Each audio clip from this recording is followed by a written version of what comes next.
शारदा शारदाम्भोज वदना वदनाम्बुजे सर्वदा सर्वदास्माकं सन्निधिं सन्निधिं क्रियात्। नमो नमः मित्राणि। आप सभी के समक्ष में एक छोटा सा विचार प्रस्तुत करना चाहता हूँ। हम सभी जानते हैं कि वर्तमान समय तकनीकी का युग है ना? टेक्नोलॉजी का युग है और टेक्नोलॉजी का प्रयोग बहुतायत रूप में होता है।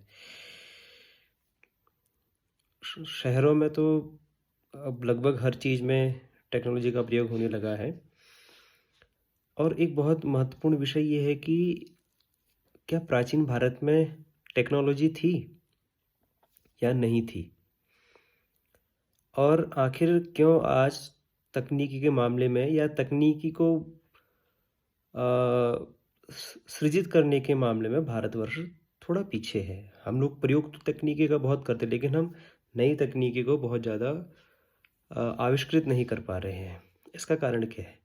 तो हम अगर थोड़ा सा पीछे जाएं तो हम देखेंगे कि हमारे देश में पूरे विश्व की अपेक्षा अधिक रूप में तकनीकी का प्रयोग किया जाता था। जैसे अगर हम आयुर्वेद को ले लें तो आयुर्वेद में एक आचार्य हुए हैं, आचार्य सुश्रुत, जो कि सर्जन थे, शल्य चिकित्सक थे। और उनके पास जो सर्जरी के इक्विपमेंट्स थे वो 100 प्लस थे, 100 से ज़्यादा इक्विपमेंट थे। और उसमें ये भी बताया गया है कि उनके पास एक ऐसा औजार था जिससे कि वो चींटी की भी सर्जरी कर सकते थे। तो आप समझ सकते हैं कि चींटी चींटी कितनी छोटी होती है, और उसकी सर्जरी करने के लिए अगर किसी ने कोई यंत्र बनाया है तो वो कितनी बड़ी टेक्नोलॉजी होगी। और मैं समझता हूँ कि अन्य देशों में उस समय ऐसी टेक्नोलॉजी शायद ना रही हो। और टेक्नोलॉजी की बात अगर हम करें तो महाभारत के जैसे युद्ध हम जानते हैं, युद्ध हुआ था, तो उस युद्ध में अनेक प्रकार के अस्त्र और शस्त्रों का प्रयोग हुआ था। कितने प्रकार के बाणों का प्रयोग होता था, तो वो भी तो टेक्नोलॉजी थी। अलग अलग तरीके के बाणों का प्रयोग हो रहा है, भाले का प्रयोग हो रहा है, वो सब उनको बनाए जाना, बनाने के साथ ही जो योद्धा युद्ध में घायल होते थे उनका जो उपचार किया जाता था, उनके लिए औषधियों का निर्माण, जो रथ होते थे उनका निर्माण, तो ये बहुत सारी चीज़ें हमारे भारतवर्ष में पहले से रही हैं। अब हम आते हैं नई टेक्नोलॉजी में जो आजकल है। गूगल है, इंटरनेट है, और भी बहुत सारी जो चीज़ें हैं, ईमेल है, व्हाट्सएप, यूट्यूब है, ये सारी चीज़ें जो हैं। एक्चुअली हमारे साथ समस्या ये रही कि हमारा देश 1947 में आज़ाद हुआ, ये हम सभी लोग जानते हैं। और उसके बाद हमारे साथ समस्याएं थी कि जो हमारा देश अभी अभी आज़ाद हुआ है उसको व्यवस्थित करने की।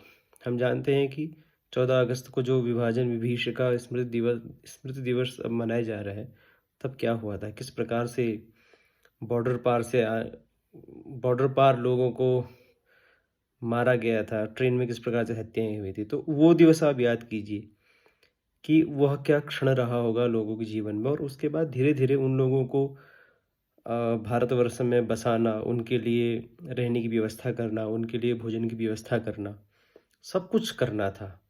तो हमारी जो प्राथमिकताएं थी वो लोगों को जीवन को सुरक्षित करना था। और अन्य देश जो कि पहले ही स्वतंत्र हो चुके थे या जो कभी गुलाम नहीं रहे, तो वे लोग हमसे बहुत आगे थे, जिससे कि वे टेक्नोलॉजी का निर्माण कर पाए। मतलब हमारी प्राथमिकताएं अलग थी, उनकी प्राथमिकताएं अलग थी। वो उनके पास बसाए हुए घर थे, और अन्न उगाने के लिए भी उनके पास पर्याप्त सुविधाएं थी, पर्याप्त लोग थे। लेकिन हमारे देश की स्थितियाँ अलग थी। तो इसलिए हमारी प्राथमिकताएं अलग थी, उनकी प्राथमिकताएं अलग थी।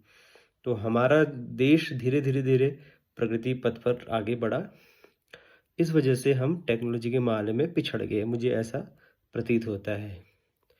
और एक एक दूसरी बात ये भी है कि हमारे देश का जो टॉप लेवल का जो इंटेलिजेंस है, या जो बुद्धिमान लोग हैं जो आईआईटीज़ में पढ़ते हैं या अन्य आईआईएससी जैसे संस्थानों में पढ़ते हैं, वे लोग नौकरी के लिए बाहर जाते हैं और बाहर जा कर के वे संस्थाओं से जुड़ते हैं जो कि प्रौद्योगिकी के क्षेत्र में काम करती है।